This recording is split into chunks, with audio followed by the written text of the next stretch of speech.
Hi, I'm Yegi. I'm an entrepreneur and success coach who wants it all. Family, luxury, career, and the freedom to do whatever I want, whenever I want. And I'll do whatever it takes to get there. I created the Yegi project to document my journey and inspire others to do the same. My mission is to change the world by influencing and leading others to do what they love and live fulfilled lives. What's up, guys? Yegi here with the Yegi Project. First of all, I want to thank you guys for tuning in and being part of this journey with me. I hope these episodes are inspiring you and helping you grow personally and within your businesses as it's doing with me. So I just want you guys to keep that in mind. We're all going through this journey of life, and the key is to always keep growing, but find a way to enjoy the current moment and what we currently have instead of just focusing on the future and where we want to get, right? And really, that's just being present. I do want to talk about that a little bit right now. And I want to talk about worries and fears. And that would lead us to our actual topic for this episode, which is actually our security. What makes us feel secure and what is security nowadays versus creativity? I know it's kind of weird. We don't think about security and creativity in the same sentence. We never really compare those two together. But today that's what we're going to do. And I hope it brings a lot of you a lot of peace and a new way to think about security. So one other thing I want to share, it may be kind of like cool or crazy or weird, but I'm a big believer of how our mind and our body is connected. I mean, not just me, obviously our mind and our body is connected, but you know the saying, like, whatever we think, that's sometimes what we feel. And then sometimes what we feel ends up making us think certain thoughts. So I recently experienced that in my mind and body, and it was kind of crazy. So I want to share that with you guys. And I had to somehow be strong enough to kind of put an end to my thoughts in order for my physical body to calm down. So let me share what happened. So I'm about 20 weeks pregnant now, and this is my third pregnancy. With my first pregnancy, this was around the time where I got really close to losing my son. And obviously that was a really traumatic experience. I had to go through a lot, but thank God everything worked out. With that experience, what I was feeling in my body were contractions, very early contractions where, I could be losing the baby could be born really early. So I hadn't even realized I was about at 20 weeks, but obviously that mark is like a trigger for me, and I was traumatized with my first pregnancy. Once I looked at kind of my pregnancy calendar, I was like, oh my God, I'm 20 weeks. And this was 2 days ago. I started freaking out for some reason. It's weird how memories or thoughts can trigger our bodies to feel a certain way. And all of a sudden, I started feeling contractions, or my body, I started feeling more tightenings. I don't know if it was more in my head, but I know what it feels like. This is my third pregnancy. So I was having those physical symptoms by just thinking about the worst case scenario or worrying just because of what had happened to me in the past. So once I realized that was happening to me, honestly, I was like, oh, I need to call my doctor. I need to go for another checkup. Although they're monitoring me closely and I had just been checked the week before, I was freaking out. And then something in me, I was like, okay, I just need to stop it. I just need to stop being crazy and stop thinking these thoughts. Just because that happened that one time, it doesn't necessarily mean it can happen or it is going to happen. So let's just really go back into the positive mind, positive thought, and calm yourself down. And it was hard to do that, but I was able to kind of talk myself to stop thinking the worst case scenario and just really try to calm down. And once I did that, I finally fell asleep, and then the next day everything was fine. I wasn't feeling the contractions again. I just started my day off with the meditation. I tried to get in a positive state of mind, and again, it was just really crazy to see how our thoughts can really trigger physical things in our body. Anyways, it was just cool. So that's also why right now I'm really interested and really into trying to be a better meditator or learn more about meditation and the strength of our minds and peace and all of that, just to explore the power of it. Okay, so let's jump into the episode. So remember, the power of our minds, super strong. So try to think positive thoughts. I know it's easier said than done, especially the days and the times of our lives when we're not feeling so jolly. Let's talk about security versus creativity and why I think they're related and how we can think of security in a different point of view. So what is security, right? So what do a lot of people say when they mean security? So typically we think about security as finances. So if you ask somebody, what are your goals? Like, what do you want from life? Most people, or typically they would answer, hey, I want security in life. But then what does that really mean? The first thing, again, the way people would answer is, I want to be financially secure. So that's what it means to them, is the financial part. So then they seek for more secure jobs, which can offer them the financial security. But I'm going to prove that to be wrong. So I don't think that's how we should be looking at security right now. Because even if a person, think of it this way, even if a person is at the moment very secure financially, it doesn't mean that they have security, okay? Because at any moment, first of all, they can lose the job very easily. There's always changes in companies, and just like that, you don't have that financial security. Jobs nowadays are not like they used to be a long time ago, where if you have one steady job, you're going to have that for years. There's always constant change and growth. So that's one thing why we can't look at financial security as, I need to get this secure, let's say, accounting job and I'm set for life. And then the second thing is, even if you have the financial security, you're volatile to life. You never know what your health can do to you. You don't know if you were going to walk on the street and God forbid a car is going to hit you, you're going to have an accident. You never know if life is going to throw whatever curveball at you at any given time. So to me, even if I'm financially secure, it does not mean I have security in life. So I want you guys to look at security in a different way. And I think this will help people be happier overall and look at life as a bigger picture instead of just financial security.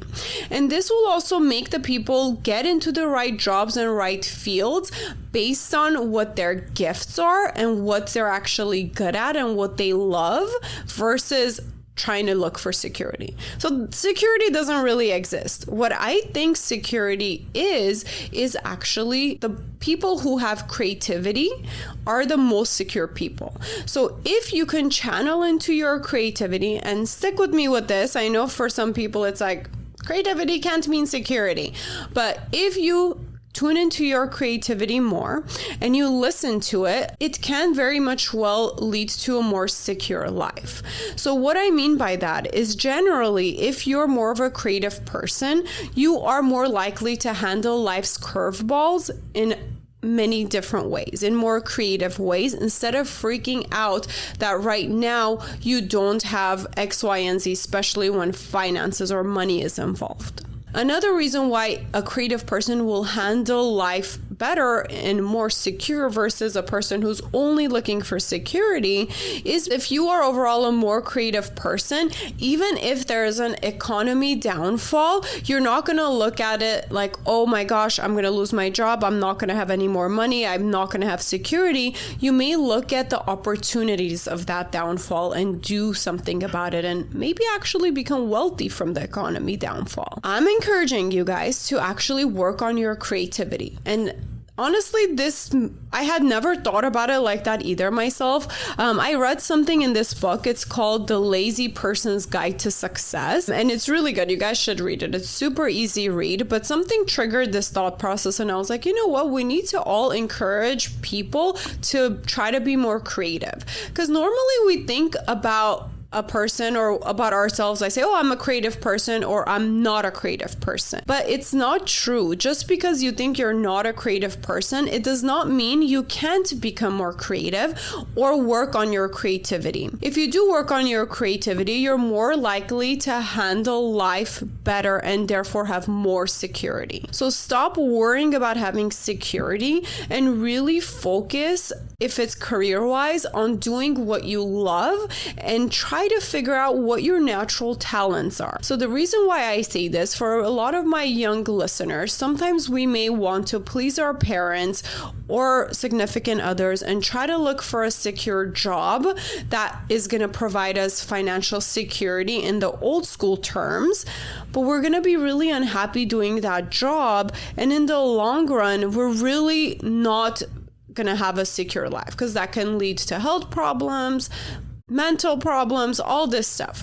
So think about it. If you focus on your creativity and figure out what your true gifts are, you can approach life in a more creative way and do what you love, and therefore have a more secure life. Because if you figure out what your gifts are and you really tune into that and go for it and really find work or way to earn money with your talents and your creativity, you are definitely going to be making money. It may not come at first. It takes a lot of patience, fine-tuning your gifts and figuring out exactly what you're good at and what you love to do and working hard at it to make a living with it. But it definitely will be overall a more secure way of earning money compared to just getting a job for the financial security of it.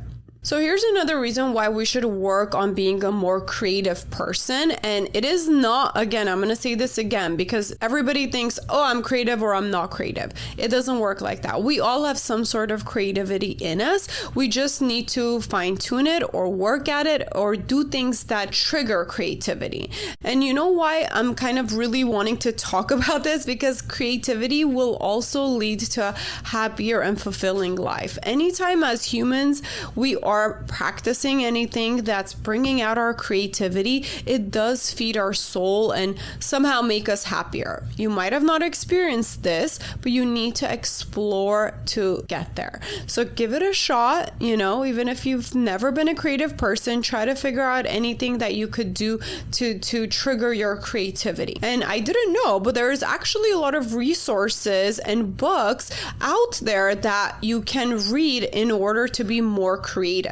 And by being more creative, you don't necessarily have to be an artist or anything like that. This creativity can really benefit you in even any serious business you're in, even if you're a lawyer or even if you are running a business. Your creativity can definitely help you maneuver through the day-to-day or finding different solutions, thinking out of the box for certain problems your business might be facing versus freaking out, stressing out about the downfall of things if you are only thinking security. So that's kind of the two things. If you're only thinking security, and mainly people think of security as the old school financial security part of it, you are more likely going to handle any downfalls with stress, anxiety, and fear, compared to if you're a creative person, you might look at it as an opportunity and think outside the box and look for solutions to solving these problems in a more flexible way. So this next thing I want to say is a direct quote from the book, because I really liked the message of it and how different it is from our typical way of thinking of financial security. And this is what it said. Knowing you have creativity to always earn a living is your best financial security. And he talked about this, the author of the book talked about this after explaining what was going on in his life. And I'm going to share that a little bit so it makes sense to you guys. So there was a time of his life where he was going through a rough patch and not much money was coming in from his creative work. And that's when he started freaking out and wanting to get a secure job for the financial security.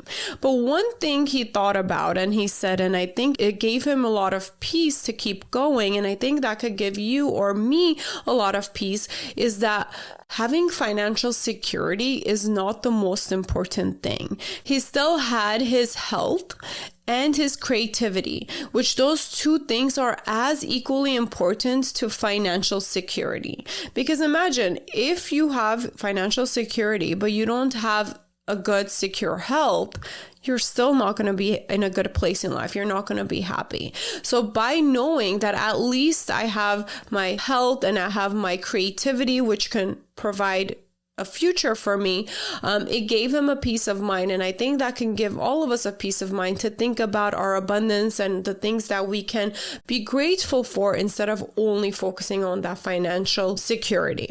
And by this, it almost encouraged him to have like a 30-minute to an hour of creativity. It gave him that boost to think those right thoughts in order to come up with his next book ideas. And again, those books ended up getting published. He made more money and everything was fine. Again, that goes back to why I opened this episode with the power of our mind and the positive thinking and how we can kind of change the whole scenario of our life, right? So if you can find things to tell yourself in order to snap out of that negative thinking of, oh, everything is negative, I have fears, I have worries, I'm not going to have financial security, versus saying, you know what, I may not have a lot of money right now, but at least I'm very healthy and I have these talents or this creativity to keep creating things or keep doing things to get me to where I want to get in the future. And that's going to help you look at things in a new vision and help you come up with ideas and things you can do to get there. So some of the things in the book also that he mentioned were some of the things that we can follow, and he calls them the principles that we can follow in order to be more creative. Because again, just our initial thought of creativity, we think, okay, I'm either creative or I'm not creative. But when I read about this a little bit more, I was like, hold on, we can choose to be more creative. And I already talked about all the benefits of being more creative, okay? So some of the things that we can practice to try to be more creative is look for many solutions. So anytime you have a problem, don't only think about, hey, this is what needs to be done. Like, I'm having money issues, I need to get another job. I need to have a side hustle, right? You want to think about all the different options that you can do, and that's going to help your creativity. The next thing is you want to write down any idea you have. So always have, it could be your electronic phone, tablet, a physical pen and paper, but always have something that you can write down your ideas, because you never know when you're going to have a really great idea that may turn into something down the line. So if you write down all the ideas that you have, when you're ready for it, when you sit down and try to do something with the ideas, at least one of them will jump at you again to help you create maybe more financial freedom. The third thing is see problems as opportunities. So that's really one thing I've really learned to do, is not only see it as opportunities, but also see problems as blessings in disguise, right? So if we have that approach to things, we're definitely going to be able to look at the positive things of even a negative situation and run with it, instead of being very down and negative and fearful about our current problems. And this is going to help us, again, overall be a more creative person. Some other ones he mentioned was look for the obvious, because sometimes we don't even see the obvious that's in front of us. Take risks, be different, and be unreasonable. We don't have to follow the crowd. It's okay to be silly and spontaneous. Practice thinking outside the box. Challenge the rules. You don't have to follow the same rules. Be patient and persistent. So I will talk a little bit about that last one too. The patience and persistence. So hard to do, right? We want instant gratification these days. When we take a certain action, we want to see results right away. But that's not how life works. And that's not how we're going to be more creative and more successful and overall have security in our lives. We want to be patient and persistent. So you just have to keep at it until you get the results you want. Keep trying different angles, different things, and it will come. Sometimes it may be a year, sometimes it may take 2 years, sometimes it may be a month. You don't know when that last thing that you do is that's what's going to lead you to success. But if you didn't take that last little step, you would have never found out what the next chapter or what that success was, because you just stopped or you gave up too quickly. Anyway, so I hope you guys enjoyed this episode. It was a little bit different. Let me know what you think. If you think that you can use creativity to feel more secure versus just looking at security as the cookie cutter financial security, having money to pay your bills. And yeah, until next time, I want to really connect with you guys and see what your thoughts are. If there's anything else you guys want to discuss, I will be more than happy to take that feedback. So please reach out. But again, thank you for tuning in. Bye. Thank you for listening. Please rate and review this podcast. Follow and engage with us on social media under the Yegi Project. And if you're interested in being a guest, email info@theyegiproject.com. And don't forget to subscribe so you don't miss out on any future episodes.